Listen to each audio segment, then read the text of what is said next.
हम बात करेंगे क्या वाकई इस देश में सियासत दो तरफा हो रही है। एक तरफ तुष्टीकरण और दूसरी तरफ खेल हो रहा है किस तरह से बाहरी लोगों को वोट का अधिकार मिले। ये मैं नहीं कह रहा, ये घुसपैठियों की लाइन जो है ये पक्ष की है। तो आज सबसे बड़ा विषय यही है सीएनबीसी आवाज के टक्कर के आज के इस मेगा एडिशन में।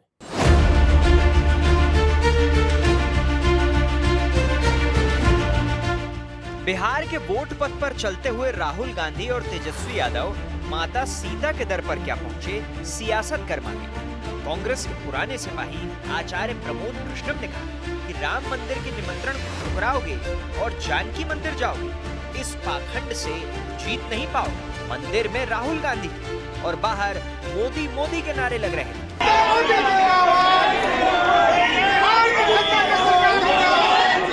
पिटे हुए परिवार तंत्र के जो पराक्रमी हैं वो प्रजातंत्र पे प्रहार करके अपना उद्धार कर पाएंगे, मुझे नहीं दिखता उसका। विवाद राहुल गांधी की भाषा पर भी हो रहा है।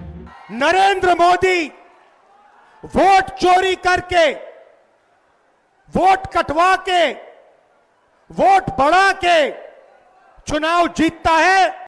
ट्रंप ने आज कहा, मैंने फोन उठाया और नरेंद्र मोदी से कहा कि सुन, ये जो तू कर रहा है इसको 24 घंटे के अंदर बंद कर। और नरेंद्र मोदी ने 24 घंटे में नहीं 5 घंटे में सारा का सारा रोक दिया। इनका खुद का नारा था गली गली कांग्रेस है, आज गाली वाली कांग्रेस है। कोई गली गली कांग्रेस नहीं है, ये गाली वाली कांग्रेस है। बीजेपी का आरोप है कि राहुल गांधी और तेजस्वी यादव की यात्रा के रास्ते में बनाए गए एक पंडाल से पीएम मोदी और उनकी स्वर्गवासी मां को गाली दी गई। जो व्यक्ति आज इस दुनिया में नहीं है और हमारी मां को कोई गाली देगा, यह बर्दाश्त हम नहीं कर सकते हैं। राहुल गांधी की जो एक कार्यक्रम होने वाली 1 तारीख को पटना में, उस कार्यक्रम को हम पटना में नहीं होने देंगे। ये देश विरोधी लोग हैं। क्या संस्कार लेके ये लोग आए हैं? जो भाषा आज उन्होंने प्रधानमंत्री जी के ऊपर किया है, ये कुंठा की रिफ्लेक्शन है, ये हताशा की रिफ्लेक्शन है।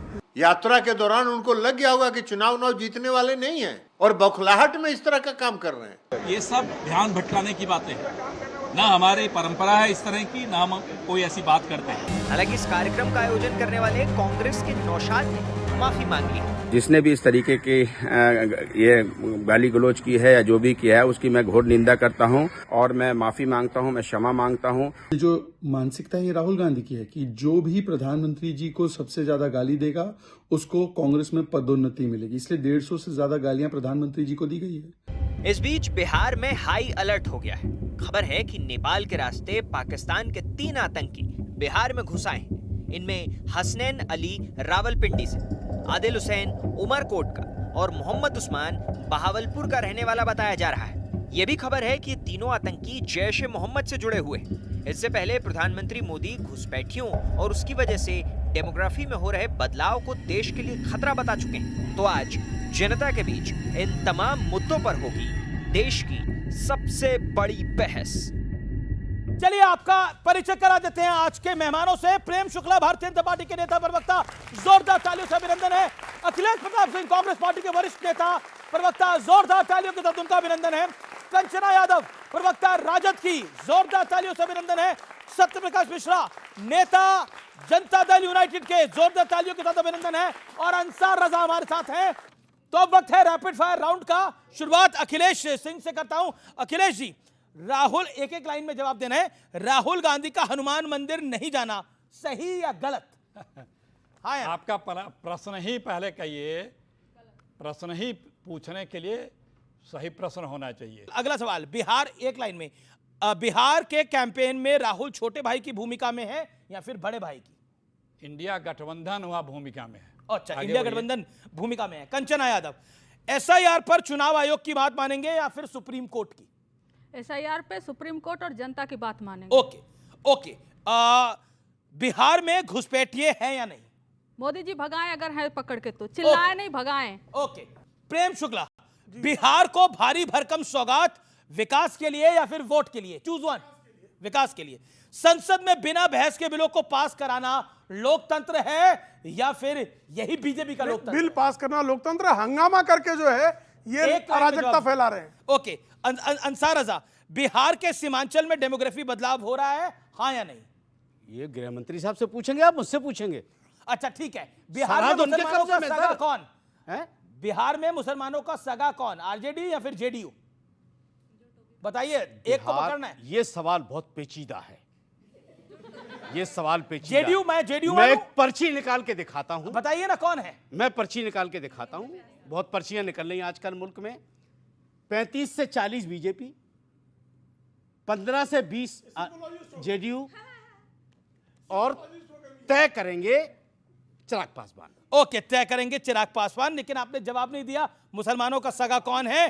जी जी जी, ओके। सत्यप्रकाश, नीतीश का मुस्लिम टोपी से किनारा जरूरी या बीजेपी की मजबूरी? नहीं, ये किनारा नहीं कहिए, सम्मान किया उन्होंने। अच्छा, मैं इस राहुल, बात को अच्छा बहुत ठीक है, जिम्मेदारी से कह रहा हूं। अच्छा, राहुल तेजस्वी का मुस्लिम समुदाय से मिलना सही या गलत? नहीं, वो जिनसे चाहे स्वतंत्रता है मिले, लेकिन ठगे नहीं किसी को। उन्होंने मुस्लिम समाज को बिहार में ठगने की कोशिश की आरजेडी ने, और नीतीश कुमार ने काम करके दिखाया मुसलमानों के लिए। ठीक है, ठीक है। प्रधानमंत्री ने भी बोला कि आप लोग घुसपैठियों के साथ खड़े हैं आज। अगर घुसपैठी है तो पहले अमित शाह को बर्खास्त करके ये बात को कहें कि मेरा गृह मंत्री इतना नकारा था कि घुसपैठिए बिहार में आ गए। सरहदों की सुरक्षा गृह मंत्रालय के प्रधानमंत्री के पास होती है, और अगर वो प्रधानमंत्री इस बात को स्वीकार कर रहे हैं तभी इस बात को माना जाएगा कि अगर इतनी बड़ी गलती हुई है तो प्रधानमंत्री अपने गृह मंत्री को पहले बर्खास्त करें, वरना ये अनर्गल झूठा असत्य बयान अपने चुनावी लाभ के लिए, वोटों के भाईचारे को वोटरों में खराब करने के लिए ये प्रयोग करते हैं। और ये मोदी जी की आदत है, कभी वो मुद्दे की बात कर ही नहीं सकते, रोजी रोजगार की बात करेंगे ही नहीं। उनको सिर्फ सांप्रदायिकता के अलावा एक भाषण दिखा दिए 10 मिनट का भी। मैं तो 20 बार कह चुका हूं कि कोई बीजेपी के नेता भी नहीं बोल सकता है। तो मोदी जी अगर ये कह रहे हैं तो इसकी गंभीरता तभी होगी जब अपने गृह मंत्री को बर्खास्त कर दें। कहा ये मेरा गृह मंत्री फेल है, घुसपैठिए आ गए हैं, मैं इसको बर्खास्त करता हूं। आपका नेता ने मंदिर स्किप कर दिया और बीजेपी कह रही है घुसपैठियों का साथ दे रहे हैं। आपको तुष्टिकरण करना है, जवाब इसका। आज बिहार की धरती पे 11 साल से मोदी जी हैं और कितने सालों से नीतीश जी हैं, ठीक है, एक भी अपनी उपलब्धि नहीं गिना पाए। जवाब प्रेम शुक्ला, अपनी उपलब्धि। देखिए कितने कंगाल हैं। देखिए, जिनका नेतृत्व कंगाल है, जो शाब्दिक कंगाली के दौर से गुजर रहे हैं, जो पूरी तरह से चुनाव बारंबार हारने कारण विजय की कंगाली के दौर में है, उनको हर कोई कंगाल ही दिखाई देगा। इनका नेतृत्व ही कंगाल है, इनकी नीति ही कंगाल है, इनकी नीयत ही कंगाल है। अरे भाई, श्री प्रकाश जायसवाल गृह राज्य मंत्री थे डॉक्टर मनमोहन सिंह के, और 2006 में भारत की संसद में कह रहे थे कि भारत में घुसपैठिए 2.5 करोड़ हैं। तो ये किसके जमाने में घुसपैठ हुआ? नेहरू जी के जमाने में, इंदिरा जी के जमाने में, राजीव जी के जमाने में। अमीश जी, एनआरसी करने की हम बात करते हैं तो विरोध कौन करता है? यही कांग्रेस करती है ना, इन्हीं के बगल बच्चे करते हैं ना। क्यों करते हैं भाई? अगर घुसपैठियों का इनका साथ नहीं है तो घुसपैठियों को निकालने की नीति बनाने वाले एनआरसी का विरोध ये क्यों करते हैं? कृपा करके बता दे बच्चों, बताओ आप लोग, जो एनआरसी घुसपैठियों का विरोध जो कर रहा है वो घुसपैठियों के साथ है कि नहीं है? मैं जवाब दे रहा हूं। अमीश जी, कांग्रेस ने 90,000 घुसपैठियों को डिपोर्ट किया था 10 साल के अंदर। 11 साल से मोदी जी हैं, बता दें एक घुसपैठिया भी डिपोर्ट किए हो तो बता दें। आप लोग गूगल करके देख के बता दीजिए, अगर हैं तो क्यों हैं? 11 साल से आप क्या कर रहे हैं? इसका मतलब आपकी मिली भगत है। किससे आप देश से गद्दारी कर रहे हैं। किसके साथ मिली भगत है? बीजेपी क्या घुसपैठिया अगर हैं और आप बाहर नहीं कर रहे हैं तो इन्हीं की तो मिली भगत हुई। एनआरसी का विरोध आप करते हैं? अरे पहले भेजो तो पहचान कर। हमने तो बिना एनआरसी के 90,000 मिली भगत है आपकी। Okay, Prem Shukla, respond to this. Mili Bhagat है, बिना एनआरसी के 90,000 हमने डिपोर्ट किया है। पार्लियामेंट का ये जवाब है। ठीक है, you made your point. BJP 11 साल में किसी घुसपैठी को क्यों नहीं भेज रही है? भारत के सुप्रीम कोर्ट ने कहा कि असम में घुसपैठियों के लिए जो आईएमबीटी कानून बनाया गया वो कांग्रेस के जमाने में घुसपैठियों के समर्थन में बनाया गया था। ये किसने कहा? सुप्रीम कोर्ट ने कहा। तो घुसपैठियों के साथ कौन? कांग्रेस। एनआरसी का विरोध कौन करता है? कांग्रेस। घुसपैठियों के साथ खड़े कौन है? कांग्रेस। घुसपैठियों को वोट दिलाने की बात कौन करता है? कांग्रेस। एसआईआर से घुसपैठिए निकाले जाए तो एसआईआर का विरोध कौन करता है? कांग्रेस। अरे भाई मिली भगत आपकी है, कांग्रेस की और उनके बगल बच्चे लोगों की है। एक बात, आपके नेता हैं, आपके विचारक हैं योगेंद्र यादव। योगेंद्र यादव जिस तरह से बांग्लादेश मॉडल की वकालत कर रहे हैं, कह रहे हैं वहां पर भी देखिए, वहां पर भी ऐसे हुआ था, वोट चोरी हुई थी, तो सुप्रीम कोर्ट को बीच में आना पड़ा। और देखिए प्रधानमंत्री का क्या हाल हुआ, देखिए सरकार को वहां से भागना पड़ा। यानी इस पे है। अब भारतीय जनता पार्टी कह रही है अराजकता फैलाना कांग्रेस चाहती है देश के अंदर। बांग्लादेश मॉडल से आप भारत को चलाना चाहते हैं। और बांग्लादेश में क्या हुआ था आप सबको पता है ना, क्या हुआ था? किसको पता है बांग्लादेश में क्या हुआ था? हाथ खड़ा करें। बांग्लादेश में क्या हुआ था सबको पता है। क्या बांग्लादेश मॉडल देश में लाना चाहते हैं आप लोग? एक सेकंड इसका जवाब दो। देखिए कि 11 साल में कई घुसपैठिया बाहर की हैं। रोज अरे और इन्होंने आसाम का जिक्र किया कि और कोई कानून का जिक्र किया।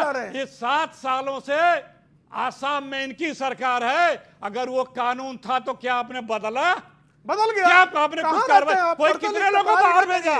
अरे कितने को बाहर भेजा? कितना को? मेरे सवाल का जवाब, बांग्लादेश मॉडल पे मेरे सवाल का जवाब, बांग्लादेश मॉडल पे जवाब दीजिए। योगेंद्र यादव ने ये बात जो बोली है, मनोज झा ने भी बोली है, क्या कहना चाहते हैं आप उसको? क्या चीज? बांग्लादेश मॉडल के ऊपर देखिए बांग्लादेश में क्या हुआ, वहां पे भी वोट चोरी हो रही थी, प्रधानमंत्री को भागना पड़ गया वहां से, सुप्रीम कोर्ट को बीच में आना पड़ा। चुनाव आयोग ने जो अभी जनवरी में सूची जारी की थी, उसके बाद 5 महीने में ही चुनाव आयोग बता दिया कि 20 लाख लोग मर गए। 22 लाख कैसे भाई? अच्छा देखिए बच्चों को बात जाने, आप बात नहीं जाने देते। बांग्लादेश का मॉडल, बांग्लादेश वाले बयान पर हम सहमत नहीं है, तो योगेंद्र यादव बांग्लादेश के राष्ट्रपति को यहाँ मोदी जी शरण क्यों दिए हैं? क्यों दिए हैं? जो वहां से भागी हैं क्यों शरण दिए हैं? नहीं देनी चाहिए। नहीं, आप बताइए क्यों दिए हैं? नहीं देनी चाहिए। अरे क्यों दिए हैं? अब मनोज झा को मैं कोट कर रहा हूं, बांग्लादेश के चुनाव आयोग को आदर्श ना बनाएं, संवेदनशीलता दिखाएं। उन्होंने कहा कि चुनाव आयोग को अपने इतिहास को पढ़ना चाहिए और समझना चाहिए, क्योंकि संवेदना मरेगी तो यह बांग्लादेश हो जाएगा। अब आप बताइए, योगेंद्र यादव ये बात कह चुके हैं, जो कि कांग्रेस के बड़े एडवाइजर हैं आज की डेट के अंदर। मनोज झा तेजस्वी यादव के बड़े एडवाइजर हैं, राजद के थिंक टैंक है, वो ये बात कह चुके हैं। तो ये बांग्लादेश को मॉडल को देश में फॉलो करवाना चाहते हैं। देखिए ये सब के बयान को सुनकर देखकर ये लगता है कि लोकतंत्र में इनका यकीन है नहीं बचा हुआ। अगर योगेंद्र यादव इस तरह की बात कर रहे हैं और मनोज झा जी जो प्रोफेसर हैं जबकि वो अगर ऐसी बात कर रहे हैं, पॉइंट 1 हो सकता है सत्ता से नकारे जाने के बाद हताशा नाम का जो पैरामीटर है वो बहुत बढ़ता है, तो वो बढ़ा है राजद का भी। तो मनोज झा राजद के प्रवक्ता हैं, राज्यसभा सदस्य हैं, योगेंद्र यादव क्यों कह रहे हैं?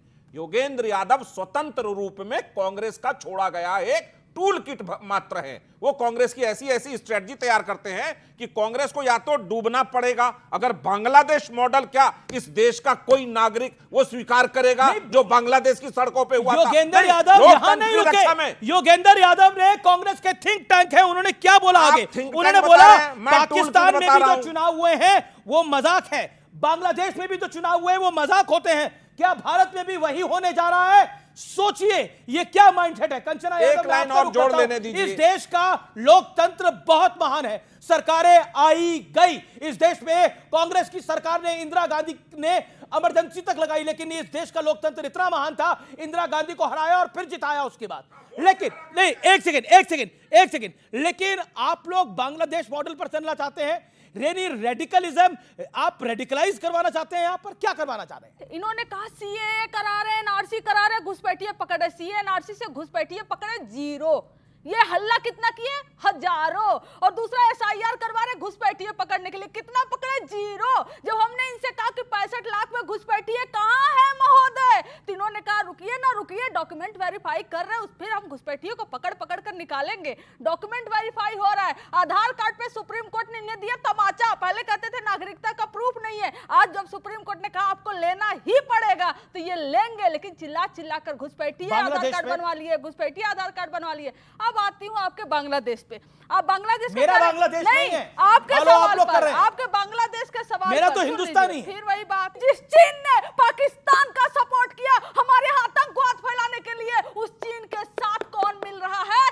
रख बांग्लादेश से चीन कैसे चलेंगे? बांग्लादेश पे आइए ना। पाकिस्तान की बात हुई, पाकिस्तान की बात हुई, पाकिस्तान को किसने सपोर्ट किया? अच्छा, चीन। बांग्लादेश मॉडल क्यों? आप सुनिए ना, आप जवाब सुनने के लिए आपके पास हिम्मत नहीं है। मैडम मेरे अमित पास जी, पूरी हिम्मत है, मैं आपको नहीं है। पिछले 15-20 मिनट से सुन रहा हूं, आप कह रही हैं। आपको और 1 मिनट दे देता हूं। बांग्लादेश आऊंगी। किसी भी तरीके से वोट चोरी से लेके इलेक्शन कमीशन से लेके आपको जेल में डालने की जब पूरी तरह से कोशिश हो रही है, तो ये डिक्टेटरशिप तभी ना शेख हसीना जी यहाँ भाग के आई थी और मोदी जी ने शरण दिया था। क्यों दिए? क्यों पाकिस्तान के साथ क्रिकेट खेले? क्यों खेलने के लिए? पैसे, क्योंकि अगर आप नाराज ना हो तो मैं अमित शाह जी के बेटे पैसे कमा रहे उससे, और इसीलिए आप पाकिस्तान के साथ क्रिकेट खिलवा लोगे। अब आपने देखिए एक ही स्क्वायर में आप पाकिस्तान और क्रिकेट सब जगह चली गई। आपने जेल वाली बात कही। मैं एक छोटा सा प्रश्न पूछ रहा हूं, जब लालू जी जेल गए थे और जब लालू जी सजा याफ्ता हुए थे, केंद्र में सरकार किसकी थी?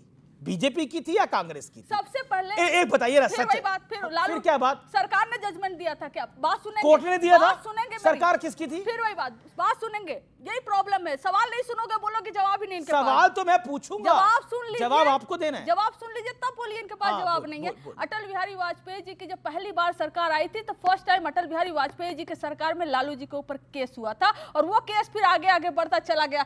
हमारी पार्टी के नेता माननीय ललन सिंह जी और अभी इनकी पार्टी के राष्ट्रीय उपाध्यक्ष शिवानंद तिवारी जी, दोनों ने मिल ये रुक जाइए ना, हाईकोर्ट में, पटना हाईकोर्ट में पिटीशन डाला चारा घोटाले पर। पटना हाईकोर्ट ने सीबीआई जांच का आदेश दिया, और जब लालू जी पहली बार जेल गए थे, कौन थी सरकार में? इनको नहीं पता होगा, इन्हीं के थे। आदरणीय इंद्र कुमार गुजराल जी भारत के प्रधानमंत्री थे, जनता दल से थे। मुंह है नहीं बोलने का, बोलने के सरकार में चाहिए नहीं, जनता दल के प्रधानमंत्री ने जनता दल के नेता को भेजा जेल, ये बोलेंगे नहीं। अच्छा ठीक है, अब ऑडियंस से कुछ सवाल है, किस किस का सवाल है? ओके, पीछे से एक सवाल है। ओके, क्या सवाल है आपका?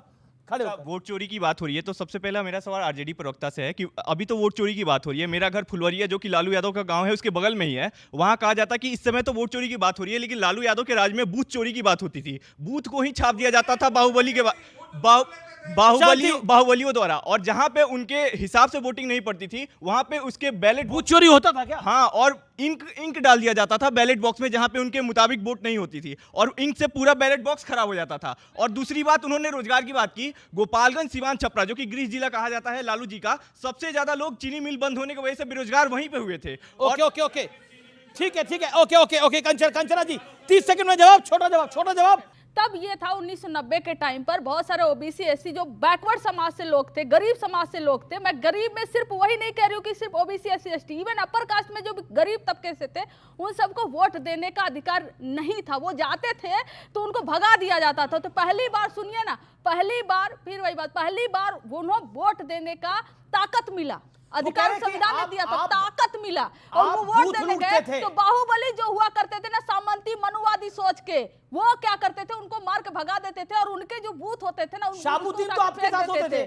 फिर ऐसे में अगर आप उसको बूथ चोरी कहते हो ना, हम सीधे कह रहे हैं कि इलेक्शन कमीशन को हाईजैक करके पूरे सिस्टम की चोरी हो गई है। सबको ये लोग अपने पास इन्वॉल्व करके रखे थे कई सारे को बूथ कैप्चर करने के लिए। दूसरी चीज, कंचना जी आप नाराज मत होइए, आप मेरी फेवरेट स्पोक पर्सन है आरजेडी की, क्योंकि आपके जो नेता है तेजस्वी यादव जी, वो तो इंफ्रास्ट्रक्चर को इंफ्रास्ट्रक्चर बोलते, कम से कम आप इंफ्रास्ट्रक्चर तो बोलती हैं।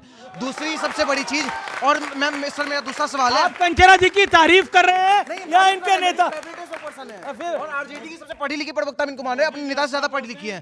दूसरी चीज सर, मैम दूसरा एक सवाल है मेरा, आप लोग अभी बोल रही हैं मैम, आप लोग बोल रही हैं वोट छोड़ गद्दी छोड़। अगर हम लोग ये बात बोलने लगे कि चाड़ा छोड़, बिहार छोड़, टोटी छोड़, यूपी छोड़, और ये नेशनल हेराल्ड छोड़, देश छोड़, तब ये इस चीज को बर्दाश्त करेंगे? ओके, ठीक है। ऑपोजिशन से सवाल है, अखिलेश जी हमको लगता है कि इनका सवाल जो है वो टारगेट करके आया हुआ है, लेकिन फिर भी बेटी बचाओ बेटी पढ़ाओ कभी सुना? प्रधानमंत्री नरेंद्र मोदी जी बेटी बचाओ बेटी पढ़ाओ कहते हैं। जिनकी खुद की बेटी नहीं है ना, वो कहेंगे बेटियों को पटाने के, लेकिन बच्चा आपको समझ में ना आएगा, क्योंकि आपके दिमाग में सिर्फ लालू जी के खिलाफत भरा हुआ है। ओके, एक सेकंड। अंसार रजा, आप तो टोपी डाल कर आए, लेकिन आपके बगल में जो पार्टी खड़ी है उनके नेता ने टोपी नहीं डाली, क्या करिएगा? ये टोपी का खेल बड़ा निराला है। कभी नेता जनता को टोपी डालते हैं तो जनता तो ले लेती है, लेकिन जब नेता को टोपी डालते हैं तो वो नहीं लेती है, क्या करें? बार बार आपने टोपी का जिक्र किया। देखिए, टोपी का इतिहास, ये टोपी जो है ना, ये हमारे मजहबी शिआर है, इसका एहतराम होना चाहिए। जो लोग नहीं करते हैं उनको हम बताएंगे कि टोपी का एहतराम कैसे किया जाता है। पहली बात तो अगर नीतीश कुमार जी के अंदर थोड़ी सी भी नैतिकता थी, वो ना पहनते, अगर उन्हें एतराज था टोपी पहनने से तो वो ले लेते, वो लेकर के अपने किसी आदमी को जिस तरह से गुलदस्ता लेकर के या बुके लेकर के या गिफ्ट लेकर के दे देते हैं, टोपी उसको दे देते। पलट के मुसलमानों को पहना दी कि बेटा अभी ध्यान रखना, अभी तक हम पहनाते चले आए हैं, अब तुम्हें भी पहनाएंगे हम। वो उन्होंने साबित कर दिया। तो मैं आपके चैनल के माध्यम से और भाई साहब के माध्यम से नीतीश जी को मैं बताना चाहता हूं कि अब की बार वाकई आपको टोपी पहनाई जाएगी बिहार में। बिहार ये में बिल्कुल तय कर लिया बिहार के लोगों ने कि अब टोपी पहनाई जाएगी। ओके ओके ओके 10 सेकंड जी, ज्यादा हो गया। चलिए सांस्कृतिक कम प्रतिबिंब कर दीजिए आप। ज्यादा हो गया। सांस्कृतिक प्रतिबिंब, धार्मिक प्रतिबिंब जितने भी हैं, माह रमजान अभी 2 महीना पहले 3 महीना पहले बीता, आप बताएंगे। नीतीश कुमार जी ने आयोजित किया इफ्तार पार्टी, उसमें भी टोपी पहना। जिनके जिनके घर गए उनके घर जाकर के उन्होंने टोपी पहनाया, वो गमछा भी उड़ाया। सम्मान वो सभी धर्मों का करते हैं, इसमें आपसे सर्टिफिकेट की जरूरत नहीं। अरे यार प्लीज, वो कह रहे वक्फ बिल का साथ भी अरे दिया। वक्त में हमने संशोधन कराया है, पता ही नहीं इनको। नीतीश कुमार जी ने उस टोपी को हमारे जो माननीय अल्पसंख्यक कल्याण मंत्री हैं उनको पहना के उनके तमाम समाज के सामने उनको आदर दिया अपना। तुम हमसे ज्यादा काबिल और अपने समाज के सामने हम सबका सम्मान करते हैं। ओके ओके वानी को विराम। रख लेते, क्या बोल रहे हैं? चलिए ठीक है, ठीक है, सम्मान किया उनका। हाँ सम्मान किया। ये सम्मान है जो आपको अपमान दिखाई दे वो रहा है। टोपी किस लिए गई थी स्टेज पे, वो बता दीजिए मुझे आप। उन्होंने कहा जो आप मुझे देना चाहते मैं आपको बढ़कर समझता हूं। यही तो मैं कह रहा हूं आपसे, उनका सम्मान किया। जो जमा खान साहब नीतीश कुमार को पहनाना चाह रहे थे तो नीतीश कुमार ने कहा मैं तुम्हें पहनाता हूं। अरे भाई उनका सम्मान में उनका चेहरा देखिए। नीतीश कुमार ने मुस्कुराहट में हृदय से गदगद होकर के जमा खान साहब को शताब्दी समारोह में उनके 20,000 समाज के बीच उनको सम्मान दिया। ये आपको खराब लग रहा है? अद्भुत। आप सुनिए, आप किस नीतीश आराम से सुनिए, अंसार रजा के सर्टिफिकेट की जरूरत नहीं है। सुनिए, नवासी के दंगा पीड़ितों को नीतीश कुमार ने न्याय दिया।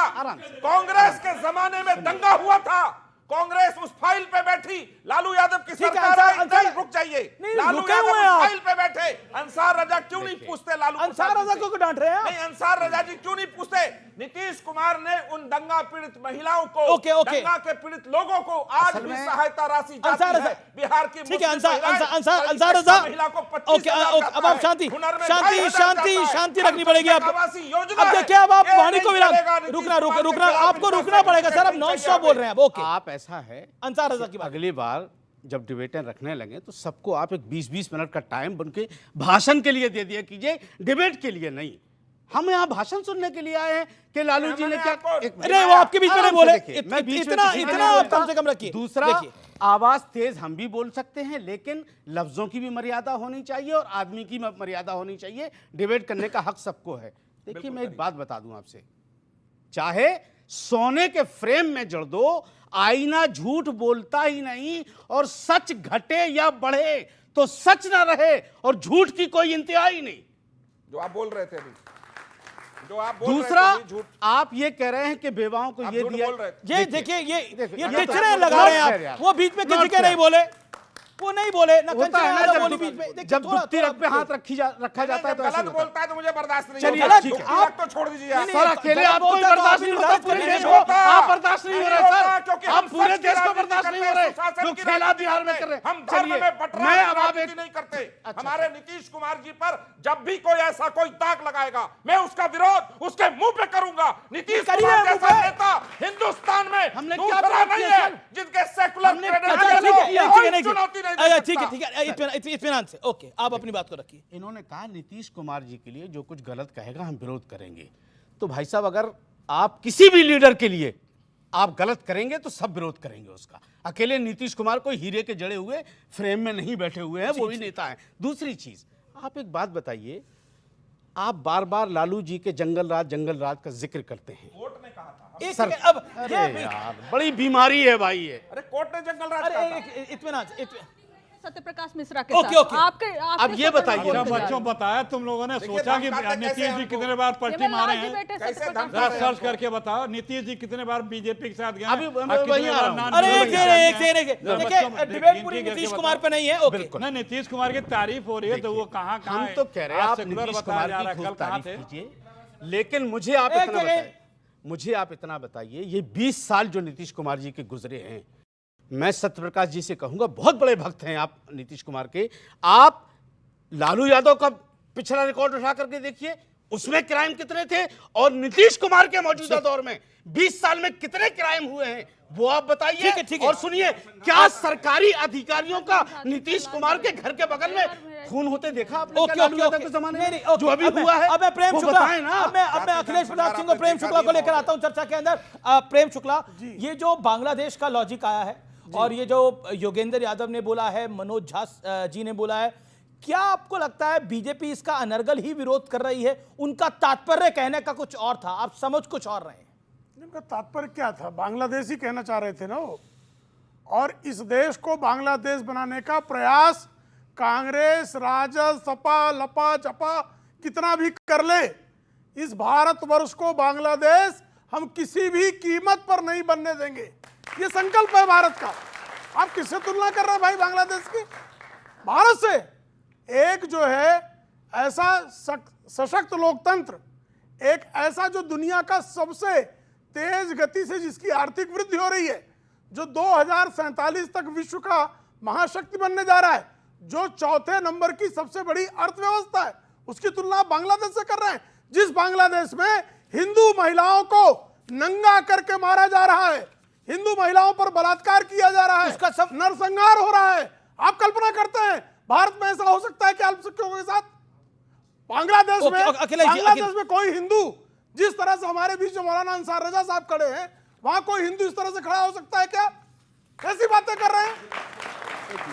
नहीं, बिल्कुल कोई कंपैरिजन नहीं है, और जिसने ये बोला है ये गलत बयान है, इसमें कोई दौरा भी नहीं है। अखिलेश जी, क्या आपको लगता है यही नैरेटिव है जो कहता है कि फिर आप लोग तुष्टीकरण का प्रयास करते हैं? बांग्लादेश का लॉजिक लाने की क्या आवश्यकता थी योगेंद्र यादव को या फिर मनोज झा को? इससे आपका नुकसान ही होगा, फायदा नहीं होगा। ऊपर से हनुमान मंदिर वाला बीजेपी ने आरोप और लगा दिया है कि मंदिर नहीं गए आप लोग। पास कोई प्रश्न नहीं है, दोबारा ये दोनों प्रश्न किए हैं, इसलिए थोड़ा सा बदल के मैं जवाब दूं। निश्चित रूप से जिस देश का प्रधानमंत्री चुनावी जनसभा में ये कहे कि घुसपैठियों को वोटर बनाना चाहते हैं, वो इस देश का प्रधानमंत्री बनने लायक है?